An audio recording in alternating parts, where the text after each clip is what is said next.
Byrek shtëpie i butë dhe shumë i shishëm me qep të njoma dhe me domate është receta për sot. Si fillim për këtë recetë na duhen 300 ml ujë i vakët, 60 ml vaj, pak krip. Do t'i përzijej mirë derisa kripa të tretet plotësisht dhe do t'i hedhim mielin. Për këtë recetë kam përdorur gjithsej 600 gram miell, të cilin nuk do ta hedh të gjithë një herësh, por pak nga pak. Do ta përzijej mirë.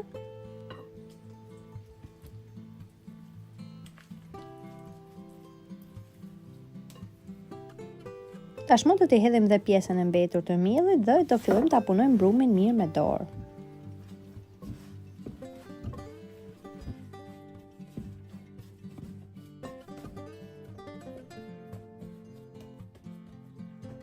Vazhdojmë ta punojmë brumin tek tavolina punës për disa minuta. Sa më shumë të punohet brumi, aq më i mirë del byreku.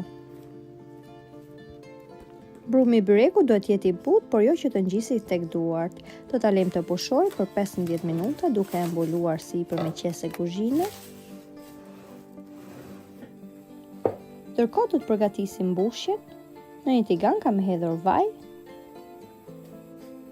dhe 6 qep mesatare, të cilat i kam ngrirë imët.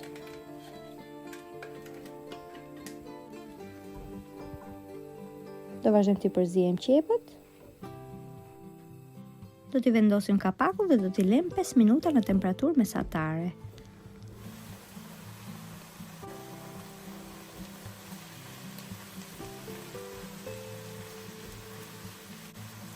Tashmë do t'i hedhim qep të njoma, të cilat i kam larë më parë dhe i kam ngrirë.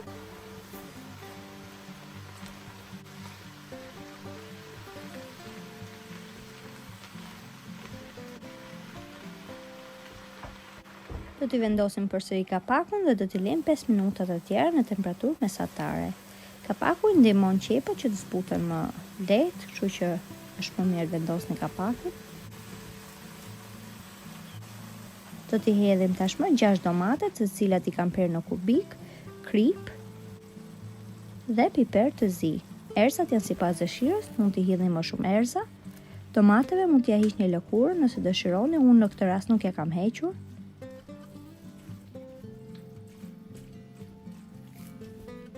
Tashmë do ta lejmë në temperaturë mesatare për 10 minuta.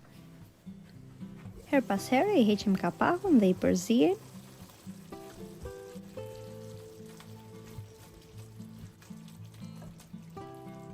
Tashmë do t'i hedhim 100 ml ujë dhe do ta lejmë të zijej derisa qepa dhe domatet të jenë zbutur plotësisht.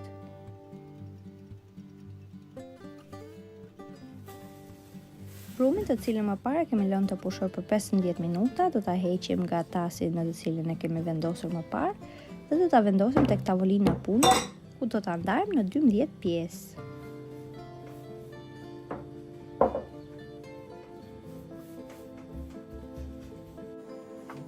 Do vazhdojmë ta ndajmë brumin në 12 pjesë të barabarta. Dhe pjesët do t'i japim format të rrumbullakta.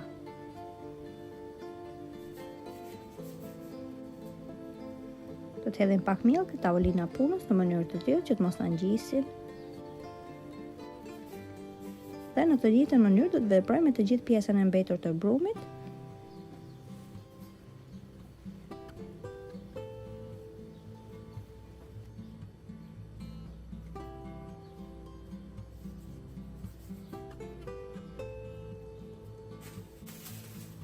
Tashmë do t'i mbulojmë dhe të lejmë përsëri të pushojë për 15 minuta të tjera. Tavën në të cilën do të bëjmë byrekun do ta lyejmë me vaj lule dielli.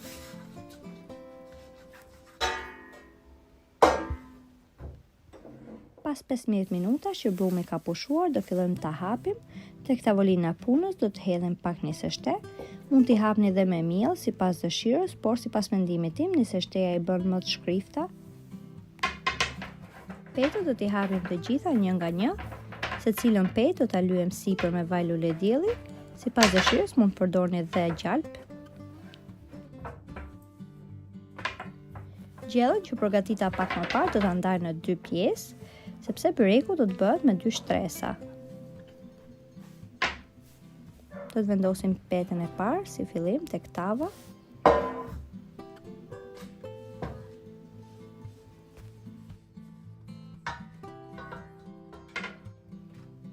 Sipër do ta spërkasim me vaj lule dielli. Siç ju thash, byreku do të bëhet me 2 shtresa, ku në fillim do të vendos 4 petë dhe më pas një pjesë të gjellës, gjysmën e gjellës më saktë. Më pas do të vendos 4 petë të tjera dhe pjesën e mbetur të gjellës dhe sipër 4 petët e fundit. Gjellën gjithmonë e lej pak të lëngshme në mënyrë të tillë që byreku të dalë i butë. Të vazhdojmë ta përhapim gjellën nëpër të gjithë petën. Dhe tashmë të vazhdojmë të hapim 4 petët e tjera.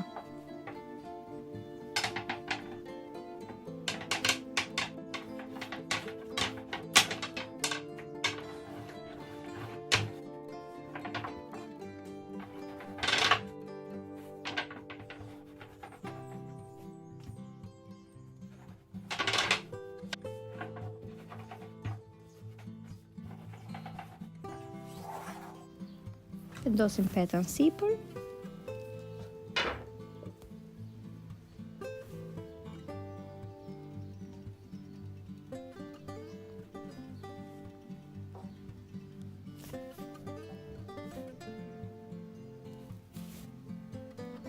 Dhe do të spërkasim me vaj.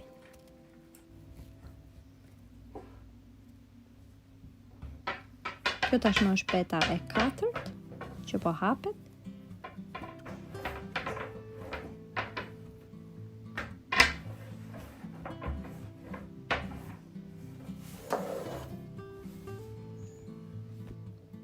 Do ta vendosim dhe petën e 4 tek tava dhe më pas do t'i hedhim pjesën e mbetur të gjellës.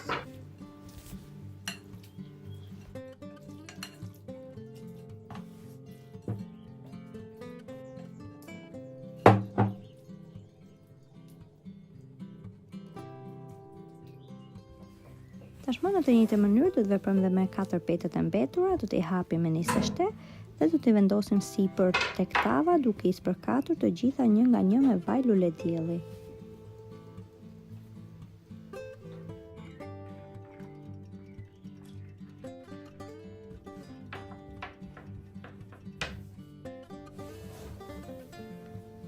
Vendosim sipër dhe petën e fundit.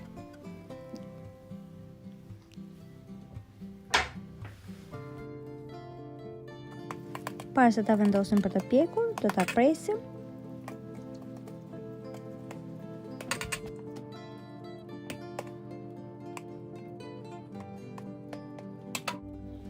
Dhe sipër do t'i hedhim gjalp të shkrirë.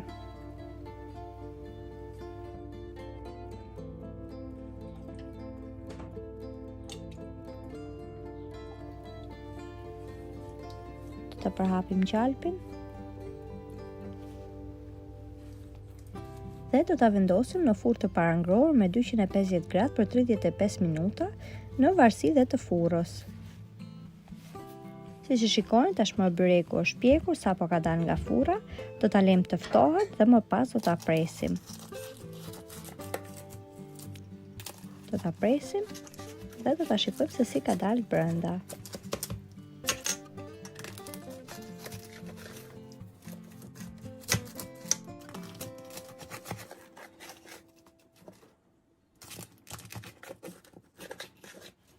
Dhe byrekun e kemi gati për ta shijuar.